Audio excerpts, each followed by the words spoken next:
I'm Stuart McIntosh with the BBC News. Hello.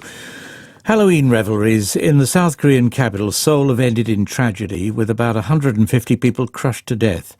As many were more injured in the accident, the popular entertainment district of Itaewon, with many young women among the victims. Jean Mackenzie is in Seoul. We are starting to get a better picture of how things unfolded. The alley where it happened, it's very narrow, and we know that thousands of people were packed into that space. It's also got quite a steep hill up, and there are reports that people at the top of the hill fell or slipped, and because there was such little room to move, they then pushed people down the alleyway. We know that the area was far too overcrowded. This is such a popular area, Itaewon in Seoul, and Halloween is one of the busiest nights of the year here.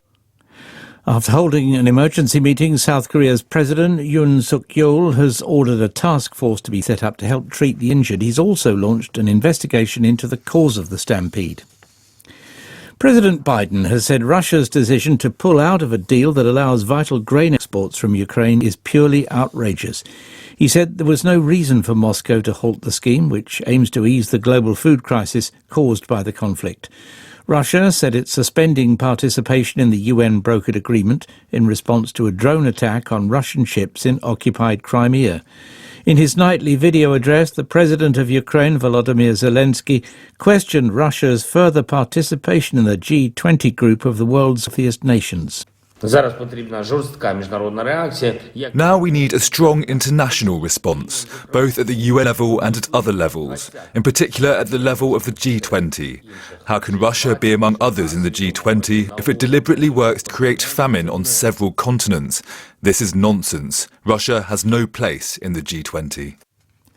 Opposition parties in Britain are calling for an investigation into reports in the Mail on Sunday newspaper that the phone of the former Prime Minister Liz Truss was hacked while she was Foreign Secretary. With more details, here's Jonathan Blake.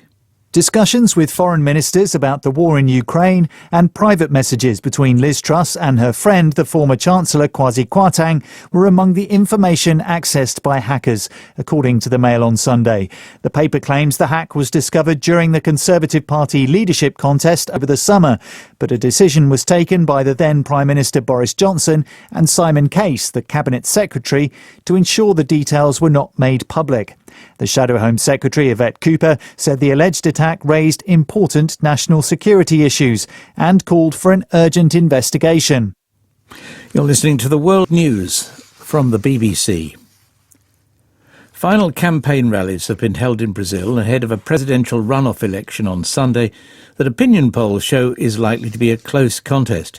In Sao Paulo, thousands of supporters cheered the leftist candidate, Luiz Inácio Lula da Silva, who promised to return Brazil to normalcy after 4 years under the far-right incumbent Jair Bolsonaro.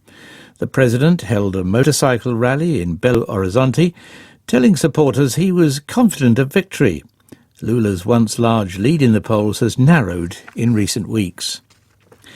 The Democratic Republic of Congo has given the Rwandan ambassador 48 hours to leave the country, accusing Kigali of supporting M23 rebels who seized the eastern town of Kiwanja. The expulsion came after the government meeting to assess the security situation in the DRC. Anne Soy reports. A local leader said rebels entered Kiwanja and took it with little resistance. Government forces, the FARDC, which had been protecting the area, reportedly left the town on Friday. Following the takeover, the UN peacekeeping force raised its alert level and mobilized soldiers to support the FARDC in their fight against the rebels. The UN mission said it was providing intelligence, equipment, and air support. 4 of its troops were injured in the operation. The mission condemned the attack and said it could constitute a war crime. Security forces in Iraq say at least 9 people have been killed by an explosion in a fuel truck in the capital Baghdad. At least 13 others have been injured. A commander said the blast near a football field in eastern Baghdad was an accident. Witnesses reported smelling gas and seeing windows of nearby buildings being blown out. Iraq's president has promised to identify those responsible for the explosion. BBC News.